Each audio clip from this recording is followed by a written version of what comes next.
여호와께서 여호수아에게 이르시되 일어나라 어찌하여 이렇게 엎드렸느냐.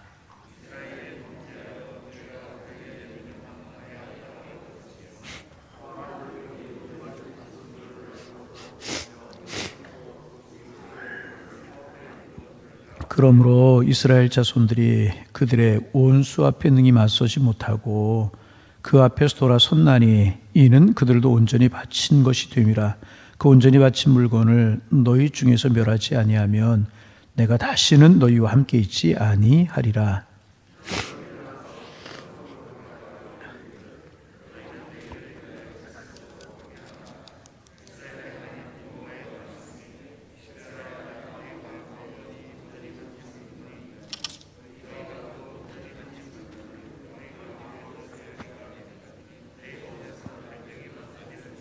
너희는 아침에 너희의 지파대로 가까이 나오라. 여호와께 뽑히는 그 지파는 그 족속대로 가까이 나올 것이요 여호와께 뽑히는 족속은 그 가족대로 가까이 나올 것이요 여호와께 뽑히는 그 가족은 그 남자들이 가까이 나올 것이며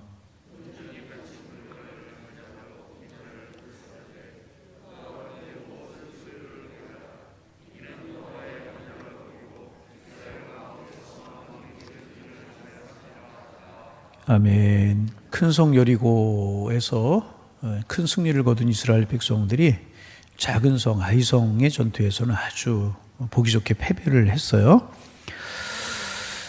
그리고 이제 이스라엘 백성들이 패배한 이유가 있었습니다. 아간이라고 하는 사람의 범죄였었습니다.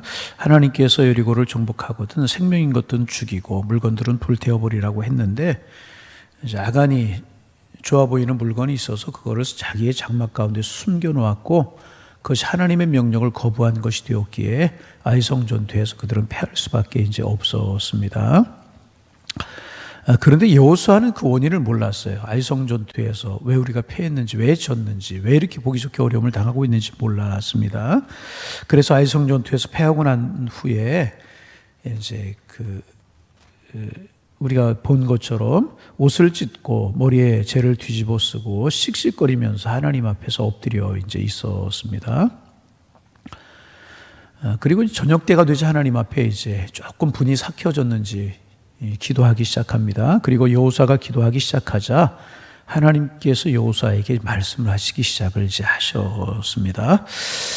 여러분, 우리가 이제 묵상한 바지만은 하나님 앞에서 항상 우리가 취해야 될 모습이 이겁니다. 이해가 되지 않고 어려운 일이 있을 때 씩씩거리고 또 침체되어 있거나 낙심되어 있거나 엎드려 있어서만 되는 것이 아니고 하나님 앞에 기도해야 되는 것입니다. 그럴 때 하나님의 사인이 시작이 되고 하나님이 사인이 시작이 되기만 하면 풀려가기 시작을 하게 이제 되게 되는 것입니다. 비로소 기도하자 하나님께서 이제 여호수아에게 말씀하시기 시작하셨어요. 그리고 언제까지 엎드려 있겠느냐? 일어나라. 그렇게 말씀하시고 너희들 가운데 죄가 있기 때문이다. 하나님께서 아주 분명하게 이제 말씀을 하셨습니다. 그리고 하나님께서 여호수아에게 할 일을 말씀하십니다. 우리 13절 말씀 같이 한번 13절 소리 내서 읽어봅니다. 너는 일어나서 백성을 거룩하게 하여 이르기를 너희는 내일 위하여 스스로 거룩하게 하라. 이스라엘 하나님 여호와의 말씀에 이스라엘아 너희 가운데 온전히 바친 물건이 있나니 너희가 그 온전히 바친 물건을 너희 가운데에서 제하기까지는 내 원수 앞에 능히 맞서지 못하리라. 너희 가운데 하나님께 바친 물건이 있다고 말씀을 이제 하셨어요.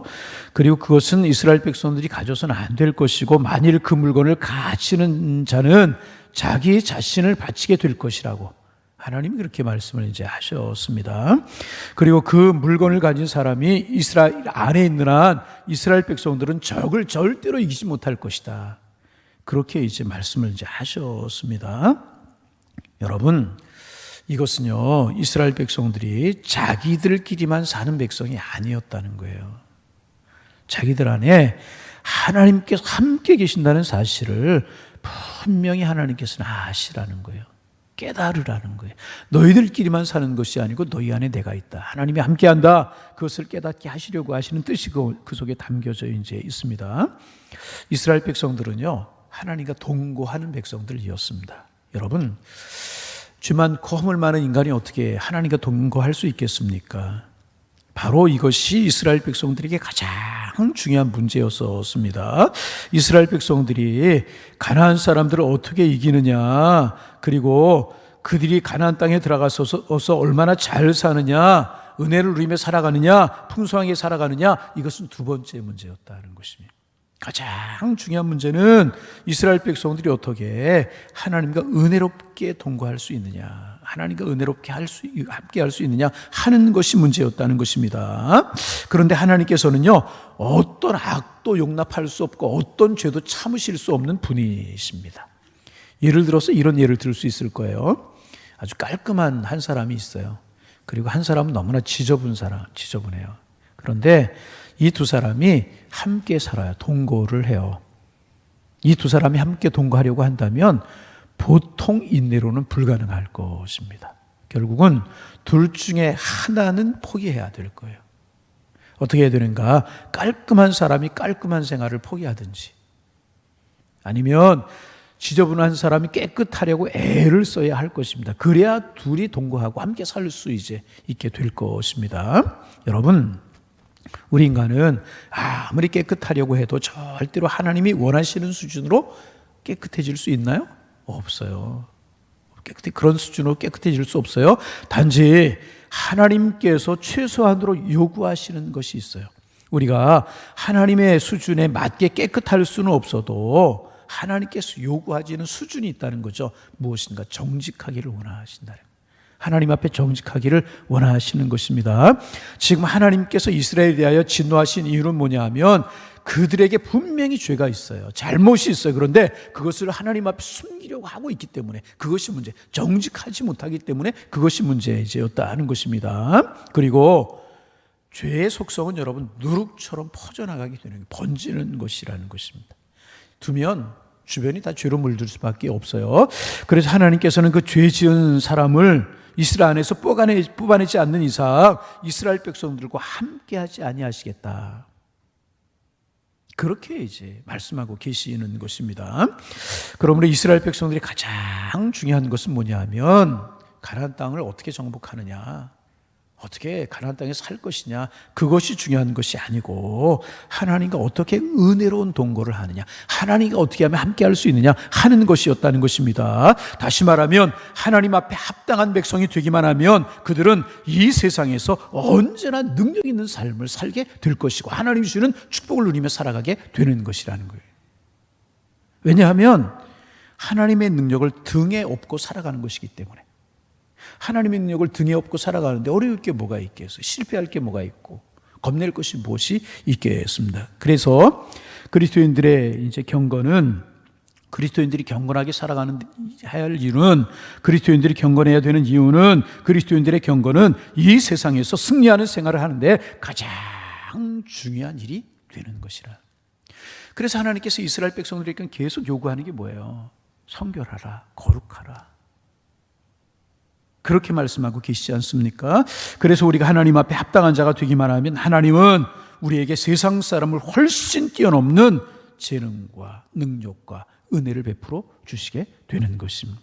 하나님에게 합당한 자가 되기만 하면, 하나님 마음에 합한 자가 되기만 하면 하나님께서 세상 사람을 훨씬 뛰어넘는 재능과 능력을 주시잖아요. 이 사실을 깨달았던 다윗이 자기의 죽음이 얼마 남지 않은 것을 알고 가장 사랑하는 아들 솔로몬을 부르잖아요. 유언과도 같은 이야기를 하잖아요. 하고 싶은 이야기가 얼마나 많았겠습니까? 그런데 다른 건 많이 이야기하지 않고요. 처음에 두 가지를 이야기하잖아요. 무엇 이야기예요? 대장부가 되라. 믿음의 대장부가 되라. 두 번째, 하나님의 말씀 따라 살아가라. 윤리와 법도를 지켜 살아가라. 그러면 내가 어디로 가든지 뭘 하든지 형통할 것이다. 그렇게 말씀하잖아요. 여러분, 하나님 앞에 우리가 합당한 자가 되기만 하면 하나님 우리에게 세상 사람을 훨씬 뛰어넘는 재능과 능력과 은혜로 우리를 채우실 줄로 믿습니다. 그래서 우리를 늘 물어야 되는 것이 하나님 원하시는 것이 무엇인가, 하나님 기뻐하시는 것이 무엇인가, 그것을 물어야 되는 것이라. 그러나 만일 하나님을 거스려서 살려고 하면 그때는 하나님이 우리에게 무거운 짐이 되게 되고 마는 거예요. 하나님의 기쁨이고 우리에게 축복이 되는 것이 아니라 하나님이 우리에게 무거운 짐이 되고 마는 것이라. 그래서 아무리 노력하고 아무리 몸부림을 친다고 해도요, 아무런 열매가 우리의 삶에 없게 되는 것입니다. 왜냐하면 하나님이 그 모든 것 한불 훅 버리시면 그동안 애쓴 모든 것이 한순간에 날아가고 한순간에 없어지기 때문에 그럴 것이라. 그래서 여러분, 어떤 의미에서 이스라엘 백성들이 아이성 전투에서 진 것이 정상적이었는지 모릅니다. 지극히 정상적이었죠. 왜 그렇습니까? 이스라엘 백성들이 자기들의 힘으로 뭐 이긴 적이 있고 한 적이 있습니까? 아니잖아요. 언제나 자기 능력 이상의 힘으로 싸웠잖아요. 그리고 그것이 하나님의 능력이었잖아요. 그러기에 하나님의 능력이 그들에게 함께하지 않으니까 그들은 지는 것 당연하고 패하는 것 당연한 것 아니었겠습니까? 여러분, 우리도 마찬가지인 것입니다. 우리가 이 세상에서 승리할 수 있는 이유가 무엇인가? 그것은 단 한 가지예요. 하나님 우리 함께 하시면서 우리에게 우리의 능력 이상의 힘을 주시기 때문에 우리는 세상에서 이길 수 있는 것이라는 거예요. 할렐루야. 그래서 여러분, 하나님이 함께 하실 때 우리는 일이 잘 되는 것을 느끼게 되는 거예요. 그럴 때가 있잖아요. 잘 되는 일이 풀려나가는 것 우리 느끼게 되죠. 하나님이 함께 하시면 우리는 일이 안 되는 것 같은데 풀려나가고 잘 되는 것 느끼잖아요.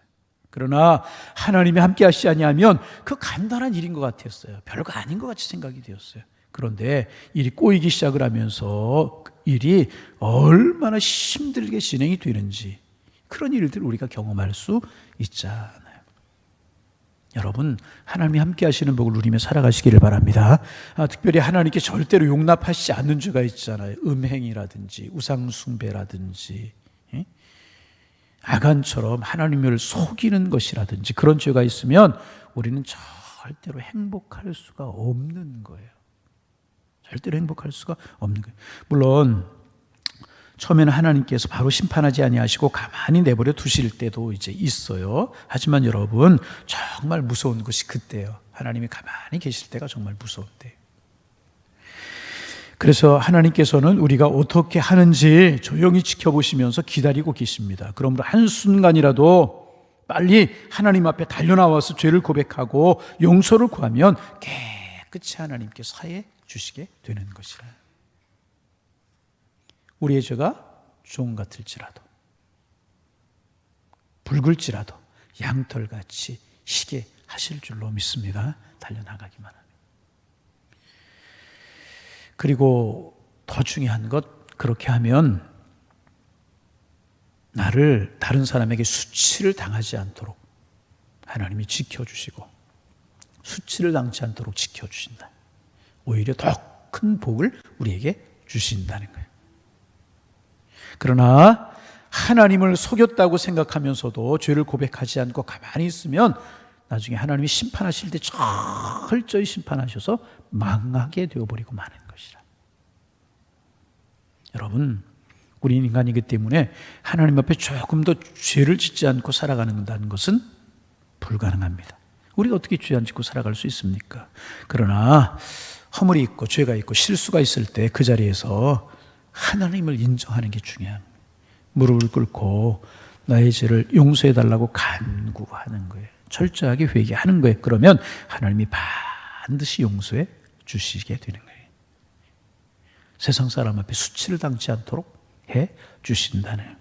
그래서 여러분, 죄를 짓고 난 후에 고백하지 않는 사람은요, 교만한 사람입니다.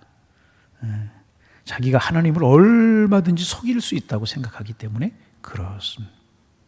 여러분, 하나님 앞에 정직한 우리 되기를 소망합니다.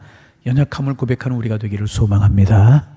이게 야간의 범죄가 간단한 것 같지만 이런 영적인 의미들이 있다는 것입니다. 그리고 하나님께서 말씀하셔요. 15절 말씀 우리 같이 한번 읽어봅니다. 15절, 온전히 바친 물건을 가진 자로 뽑힌 자를 불사르되 그와 그의 모든 소유를 그리하라. 이는 여호와의 언약을 어기고 이스라엘 가운데서 망령된 일을 행하였음이라 하셨다 하라. 하나님께서 이제 말씀하시는 것인데, 여호와의 언약이라고 하는 이야기를 하죠. 이제 여러분, 하나님께서 언약이라고 하는 말을 강조하십니다. 이스라엘 백성들과 하나님과의 관계는 언약 관계인 것입니다. 그런데 보통 언약 관계가 아니고 생명을 건 언약 관계잖아요. 하나님께서는 하나님 자신을, 하나님의 아들인 예수 그리스도를 위해 생명을 걸고 우리를 하나님의 자녀 삼아 주셨습니다. 그리고 우리를 지키시고 복을 주십니다. 하나님과 우리의 관계는 생명을 건 관계예요. 우리 아간의 문제 내일 아침에도 조금 더 묵상하겠지만은 생명을 관계는 그만큼 중요한 관계라는 것입니다. 그러기에 내가 너희에게 하는 언약 말씀을 지켜 행하라는 것입니다. 그러면 내가 너희들을 책임져 주겠다. 그런데 너희가 그 언약을 지키지 않았다는 것이 망령되이를 행하였다는 것입니다. 그러기에 그 문제를 빨리 지하라. 그렇게 하나님께서 말씀하고 계십니다.